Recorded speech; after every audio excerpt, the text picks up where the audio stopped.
नवविवाहिता फैजला जबीन की संदिग्ध मृत्यु के मामले में नए तथ्य सामने आए हैं।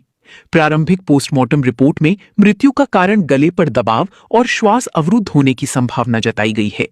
इस घटना के बाद पहले अमरावती में अंतिम संस्कार किया गया था, लेकिन बाद में शिकायत दर्ज होने पर मामले को गंभीरता से लेते हुए पुलिस ने आगे की जांच शुरू की और शव को कब्रिस्तान से दोबारा निकालने की प्रक्रिया की। पुलिस के अनुसार मृत्यु के वास्तविक कारण की पुष्टि अंतिम मेडिकल रिपोर्ट आने के बाद ही की जाएगी। मामले की जांच नागपुर की तहसील पुलिस स्टेशन द्वारा की जा रही है। इस प्रकरण में मृतका के पति सहित ससुराल पक्ष के कुछ सदस्यों के खिलाफ मामला दर्ज किया गया है। पुलिस ने पति सहित एक अन्य व्यक्ति को पूछताछ के लिए हिरासत में लिया है। जानकारी के अनुसार फैजला का निकाह 25 जनवरी को मोहम्मद जुबैर से हुआ था। विवाह के कुछ महीनों के भीतर ही परिवार को सूचना दी गई थी कि उनकी मृत्यु संभवतः हृदय संबंधी कारणों से हुई है। हालांकि परिजनों ने गले पर संदिग्ध निशान पाए जाने की बाद आशंका जताई और पुलिस में शिकायत दर्ज कराई। बताया गया है कि घटना के दिन फैजला ने अपनी मां को फोन कर घरेलू तनाव की जानकारी भी दी थी।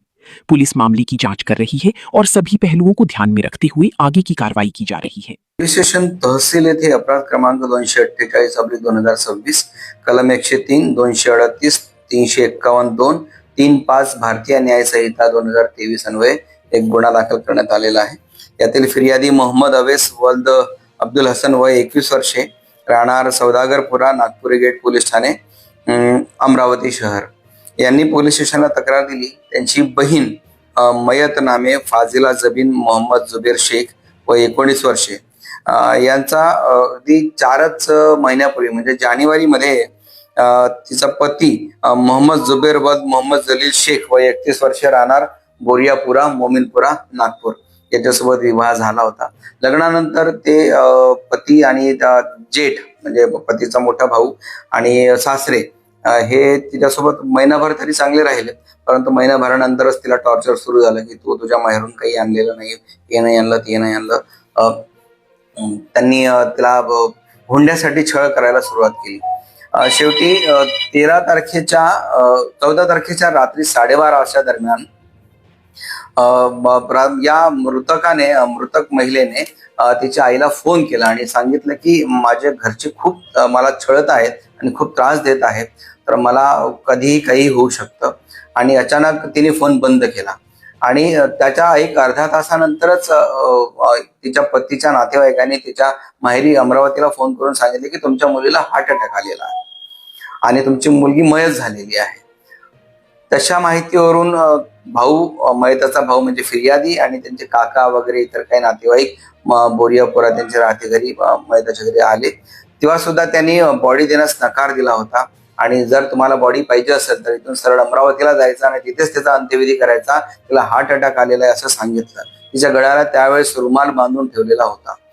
अत्यंत घाबरलेल्या अवस्थेत फिर्यादी त्या महिलेचे प्रेत घेऊन अमरावती येथे गेले आणि जेव्हा त्यांनी अंत्यविधीसाठी त्या महिलेचे प्रेत बघितले असता त्यांच्या गळ्यावर दोरीचे मार्क्स त्यांना दिसून आले।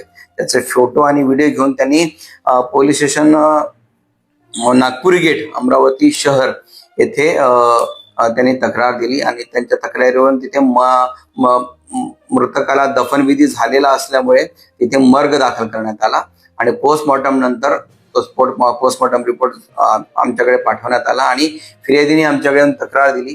त्यांच्या तक्रारीवरून आणि एकंदरीत सगळ्या परिस्थितीवरून म्हणजे तिच्या गळ्याला दोरीचे मार्क्स आहेत, म्हणजे ते हँगिंग किंवा तिला गळा दाबून मारण्यात आलेला आहे अशी परिस्थिती असताना सुद्धा तिच्या नातेवाईकांना ती हार्ट अटॅकने मयत झालेली आहे अशी खोटी माहिती दिली आरोपींनी आणि अगदी संशयास्पद त्यांचं वर्तन होतं। फिर्यादीच्या रिपोर्टवरून आम्ही सदरचा गुन्हा दाखल केलेला आहे। आतापर्यंत सदर गुन्ह्यामध्ये मृतकाचा पती मोहम्मद जुबेर वल्द मोहम्मद जलील शेख वय 31 वर्षे आणि मृतकाचा मोठा दीर म्हणजे जेठ मोहम्मद इरफान वल्द मोहम्मद जलील शेख वय 34 वर्षे अशा दोन्ही आरोपींना अटक केलेली आहे।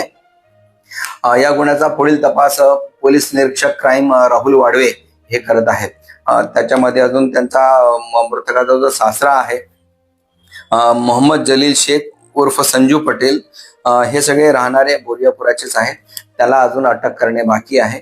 सदरचा आता आज रोजी आरोपींना माननीय न्यायालयात हजर करून पुढील तपास राहुल वाडवे हे करीत आहे।